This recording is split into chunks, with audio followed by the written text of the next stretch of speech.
Two വീലറിൽ യാത്ര ചെയ്ത് മനുഷ്യന്റെ നടു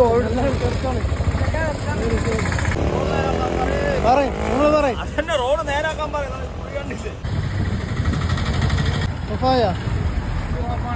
കുഴിയിലെ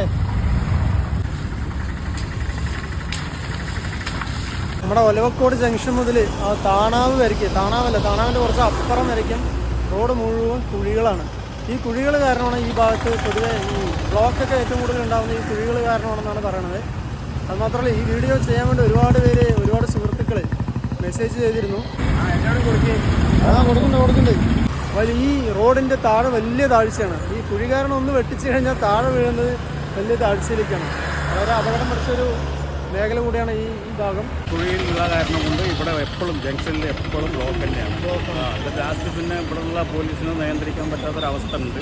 ആ സമയത്ത് ഈ റോഡ് സേഫ്റ്റിൻ്റെ ആൾക്കാരൊക്കെ വന്നുകൊണ്ട് അവരൊക്കെ അത് നിയന്ത്രിച്ചിട്ടാണ് ആകുന്നത്. അവരും ഒരുപാട് ഇതിനു വേണ്ടി ആ സമയത്ത് വന്നിട്ട് ശ്രമിച്ച കാര്യം കുറേ കാലമായിട്ടുള്ള കുഴിയാണ്, എപ്പോഴൊന്നും അല്ല. അത് ആ ഭാഗത്ത് എപ്പോഴും ആകണമുണ്ട്. എന്ത് നേരായി കഴിഞ്ഞാലും അത് അങ്ങനെ തന്നെ ആവുകയാണ്. ഇവിടെ പ്രധാന ബ്ലോക്കിന് കാരണം ഈ കുഴി തന്നെയാണ്, അതിൽ യാതൊരു സംശയമൊന്നും. ബാക്കി വാഹനങ്ങളൊക്കെ ഒരു വഴിക്ക് അങ്ങനെ മുന്നോട്ട് പോകും. വലിയ ബ്ലോക്ക് രാവിലെയും വൈകുന്നേരം, അത് പ്രത്യേകിച്ച് ഓഫീസ് സമയം, സ്കൂള് ആ സമയമായി കഴിഞ്ഞാൽ ഫുള്ളായിട്ട് പലരും വീഴാറുണ്ട്. സ്കൂട്ടറൊക്കെ പോകണമെങ്കിൽ ഞങ്ങൾ തന്നെയൊക്കെ പോയിട്ട് ചിലപ്പോൾ ശരി. ഇവിടുത്തെ ഓട്ടോക്കാരാണ്, അപ്പോൾ ഇവർക്ക് വലിയ രീതിയിൽ ബുദ്ധിമുട്ടാണ്. അപ്പോൾ ഈ കുഴിയിൽ പലരും വീഴാറുണ്ട്.